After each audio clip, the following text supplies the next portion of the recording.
Hey fiber friends, I'm going to show you how to get started on the applique technique. The sewing will be very similar to our other example.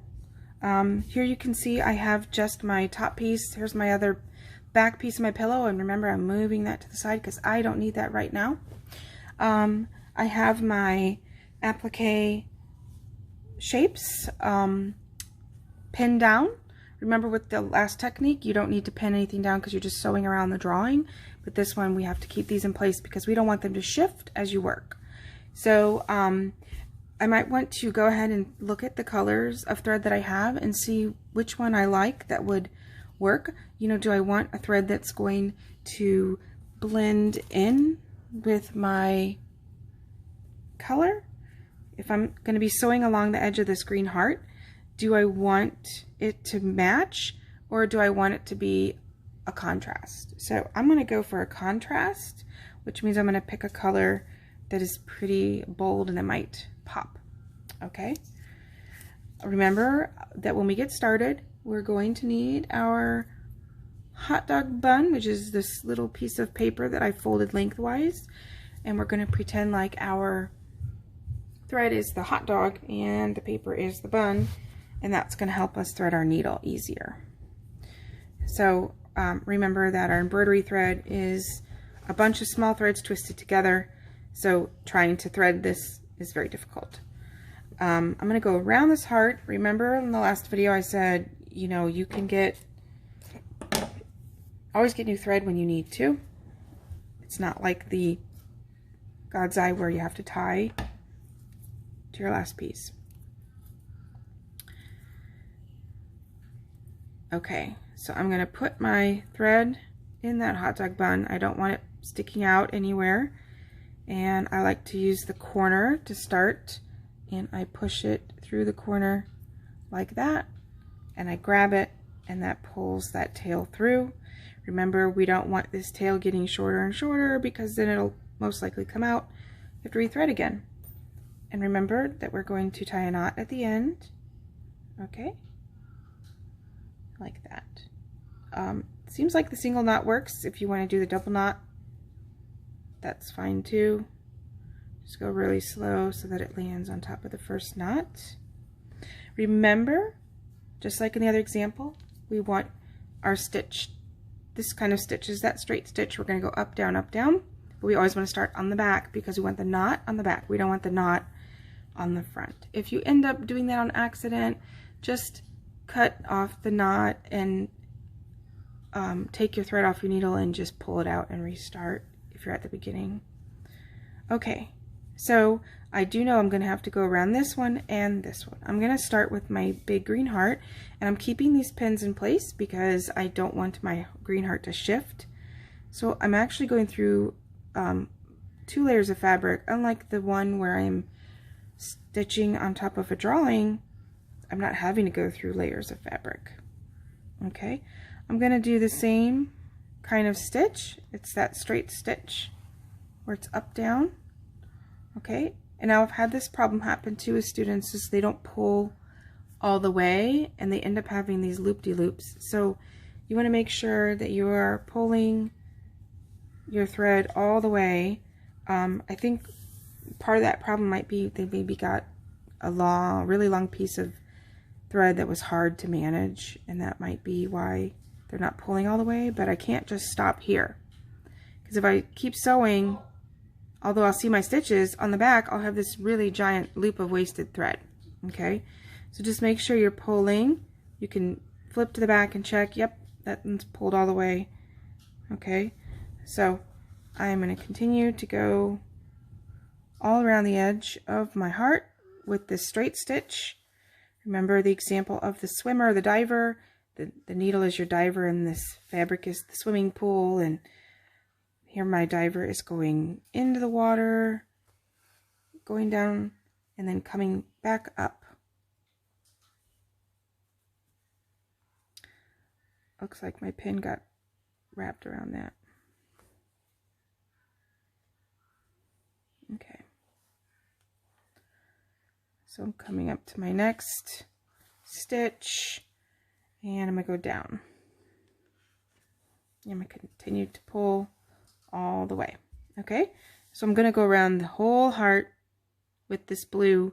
Again, if you run out, that's not a big deal. Just make sure you end your last stitch going down, and then you can cut a new piece of thread, tie a knot, thread it, and go up for your next stitch.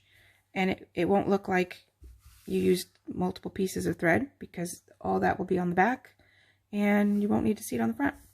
So I'm going to pause and continue to stitch all the way around the green heart.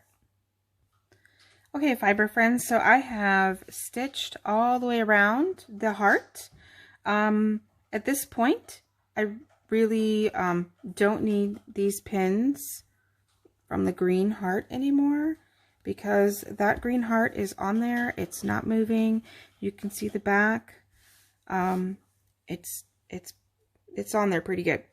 Your next step is to go on to any other shapes that you might have stacked on top. So let's say that I was going to use a new color to go around this heart. Then I can take my thread off my needle. I'm going to continue with the blue to show you how you can jump to that shape. Again, I don't want to go down because my last step was down. So what I will do is, here's where I ended at the bottom of the heart. I'm going to actually go up and go through that bottom of the purple heart, and then you'll see on the back I have that jump line, which is okay because it's on the back and you won't see it. So now I'm going through 3 layers of fabric. So the more layers of fabric you stack, it might be a little trickier to sew.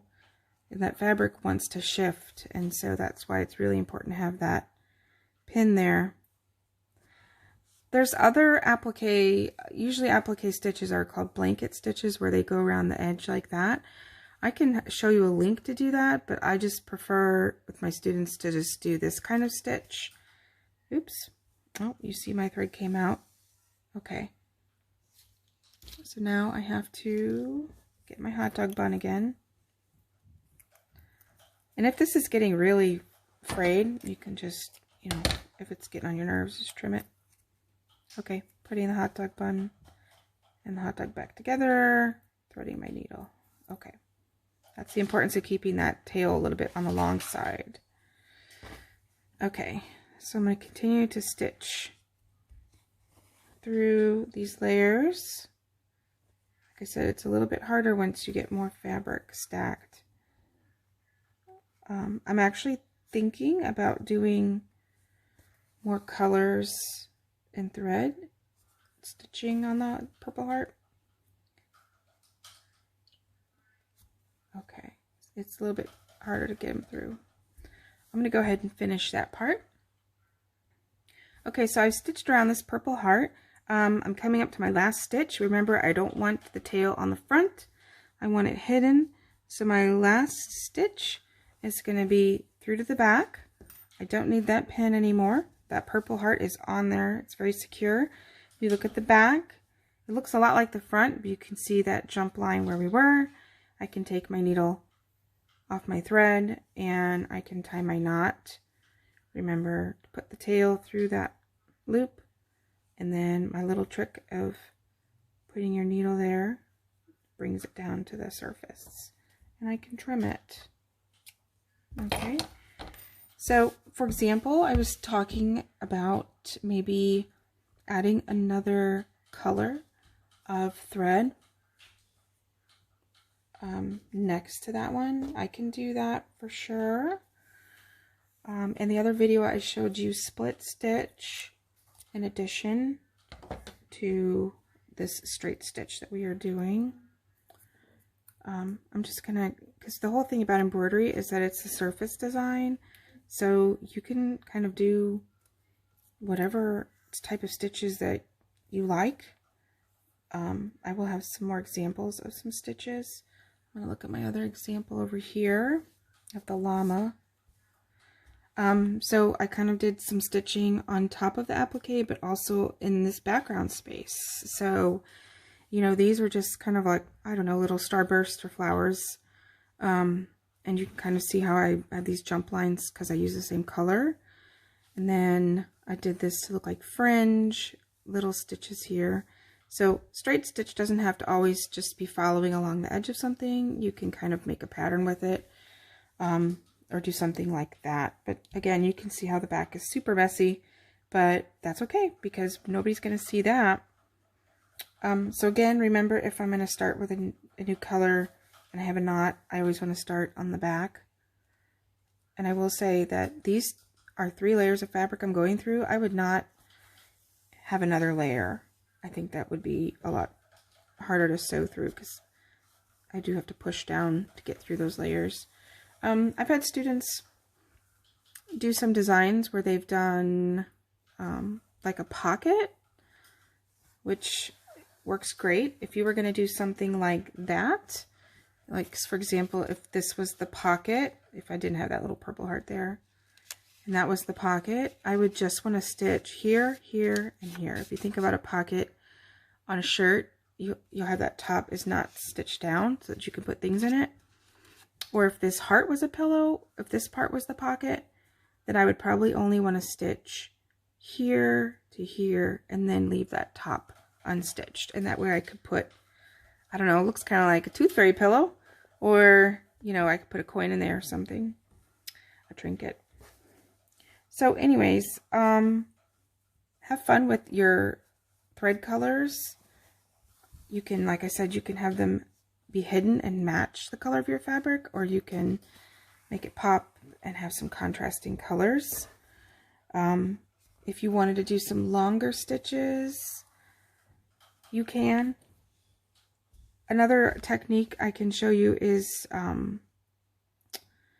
actually how you can fill in. Let me go ahead and show you if I have to take out something. Okay, let's pretend like we're taking out these pink stitches because we changed our mind. You can use your needle like that to pull the stitches out.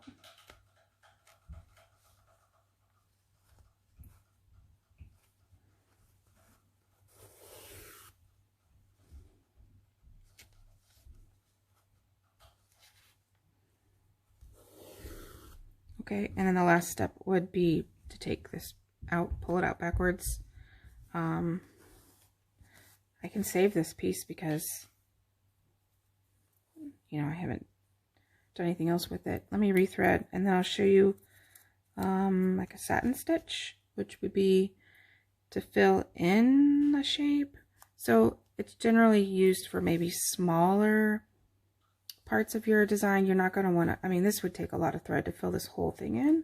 So let's see, maybe I'm doing a satin stitch.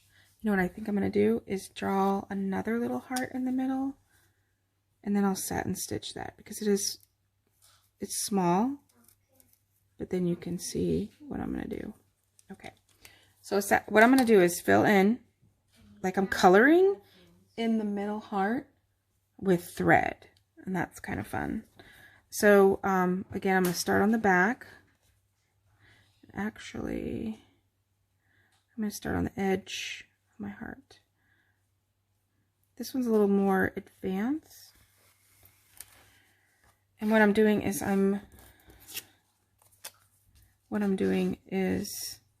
stitching, short stitch, and then I'm just kind of making them a little bit longer. I can even do that split stitch for when they start to get longer, like where I stitch and then I come back through the middle and stitch down. And so all my stitches are close together like this, and then they get shorter and shorter because the shape gets smaller on the edges like that. And so that should fill in your design without having any of that fabric showing through. It might be easier to do on a shape that's more like a square. Okay. Now I'm going to go below. I'm coming up really close. Oops, my scissors got caught. And then I kind of have to overlap a little bit, go above the last stitch. Okay, so you're starting to see the color filling in.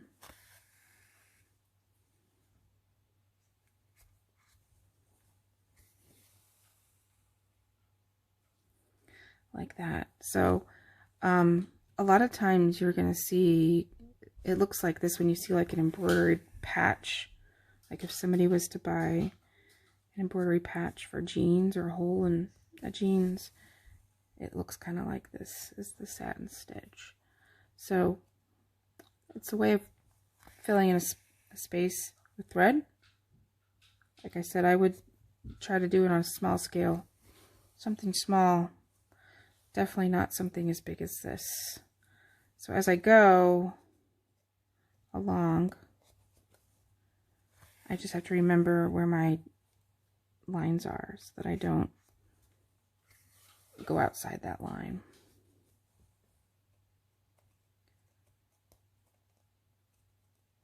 And just making sure I'm coming up really close.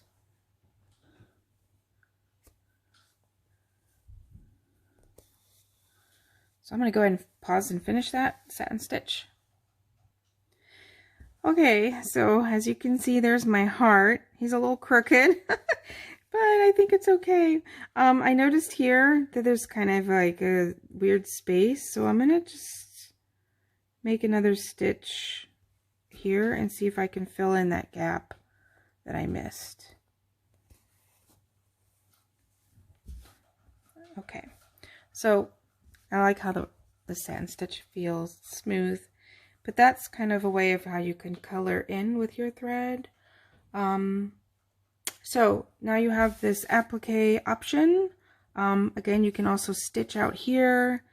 You can also, you know, add a button if you wanted to, or a bead. You could do that too. It's just when you go up, you put the bead on and then you stitch down.